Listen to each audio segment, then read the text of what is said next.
میں تو بلے شاہ کو ایک انعام یافتہ ہستی کے طور پہ دیکھتا ہوں، ایک محبوب مخلوق کے طور پہ دیکھتا ہوں خالق کے حوالے سے جی۔ اور جو انعام ہے وہ یہی لیڈرشپ ہے، اور جو بغاوت ہمیں لگ رہی ہے وہ غیر فطری پن ہے جی۔ صوفی صاحب تسلیم و رضا ہوتا ہے جی، صاحب و تسلیم و رضا باغی نہیں ہوتا جی۔ بغاوت جو آپ کو لگ رہی ہے بنیادی طور پر وہ یوں ہے کہ آپ اپنی فطرت سے ہٹ کر ایک غیر فطری کام میں الجھے ہوئے ہیں۔ آپ کی نگاہ جس نے آسمانوں سے پرے دیکھنا تھا وہ کسی انسان کی جیب کے اوپر ٹک گئی ہے جی۔ یہ غیر فطری ہے۔ صوفی باغی نہیں ہے، صوفی فطرت شناس ہے جی۔ وہ کہتا ہے کہ اس فطرت سے نکل اور اپنی اصل فطرت کے اوپر آ، اس سٹیٹس کے اوپر پہنچ جہاں پر تو اشرف المخلوقات ہے۔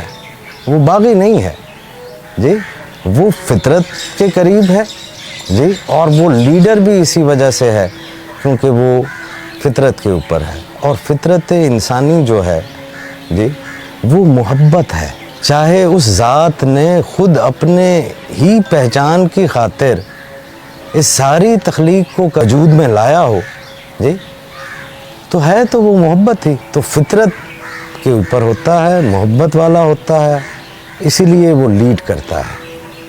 صوفیاء کی شاعری کے اوپر بات کرتے ہوئے عموماً لوگ مغالطوں کا شکار جو ہے وہ بھی ہوتے ہیں۔ صوفیاء کی ایک شاعری ہے جو کہ بہت ہی آبجیکٹو شاعری ہے، جو کہ ایک انٹینشن کے ساتھ، ایک نیت کے ساتھ لکھی گئی ہے، اور اس سے چند نتائج اخذ کرنا بھی اس کے اندر شامل ہے جی۔ چاہے وہ معاشرے کو جھنجھوڑ کے جگانا ہو، جو آپ کو ان صوفیاء کے ایسا کلام نظر آئے گا کہ جس میں وہ شاید اس وقت کے سوئے ہوئے غافل انسان کو باقاعدہ جھنجھوڑ رہے ہوں جی۔ صرف یہ ہی نہیں کہہ رہے کہ تمہیں اٹھ جانا چاہیے، بلکہ الفاظ اور اس کی بنت ہی ایسی رکھ رہے ہیں کہ وہ باقاعدہ اس کے اندر معاشرہ جو ہے وہ حرکت میں جو ہے وہ آ رہا ہوتا ہے۔ یہ جو کیٹیگرائزیشن ہے نا صحیح کہ کون کس مقام پر ہے جی، یہ بونا شعور ہوتا ہے، چھوٹی سوچ ہوتی ہے جی۔ آپ بہت سارے بونوں کو اکٹھا بٹھا دیں اگر، تو ایک ہی موضوع گفتگو ہوگا، اور وہ یہ ہوگا کہ ایک کہے گا میں بڑا ہوں، دوسرا کہے گا میں بڑا ہوں، تیسرا کہے گا میں بڑا ہوں۔ اور اگر آپ طویل القامت لوگوں کو اکٹھا بٹھا دیں تو وہ دنیا جہان کے سارے موضوعات پر گفتگو کریں گے، ایک موضوع جس پر گفتگو نہیں کریں گے وہ قد ہے جی۔ تو اب صوفی کا جو مقام ہے وہ کوئی صاحب مقام ہی بتا سکتا ہے جی۔ وہ ایک عام آدمی جو ہے اس کو جو بھی مقام دے رہا ہے وہ عام آدمی دے رہا ہے، وہ اس آدمی کا مقام جو ہے وہ کچھ اور ہی ہوگا۔ صوفی مقام نہیں، نہ مقام کی خواہش ہے جی، اور نہ ہی یہ کیٹیگرائز خود کرتا ہے، یہ تو مکمل مساوات کے اوپر ہے جی۔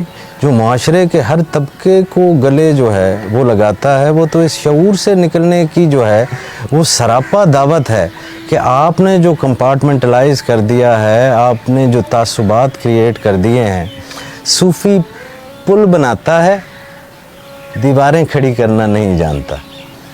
یہ جب بھی ہم بات کرتے ہیں ناراض ہوئے اور پھر ناچ کر بنایا گیا، تو مجھے تو یوں لگتا ہے کہ یہ شاید وہی شکوہ ہے اس آدم کا کہ خدا مجھ سے ناراض ہوا اور اس نے مجھے اس دنیا میں بھیج دیا، اور اب پھر مجھے جو ہے وہ نچا کر جو ہے وہ اس کو منانا ہے۔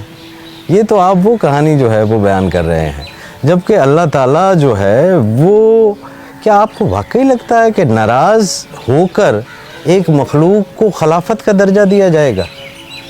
اور خلیفۃ اللہ فی الارض، تو الارض تو یہ ہے جنت میں تو میں بحیثیت انسان خلیفہ ہوں ہی نہیں.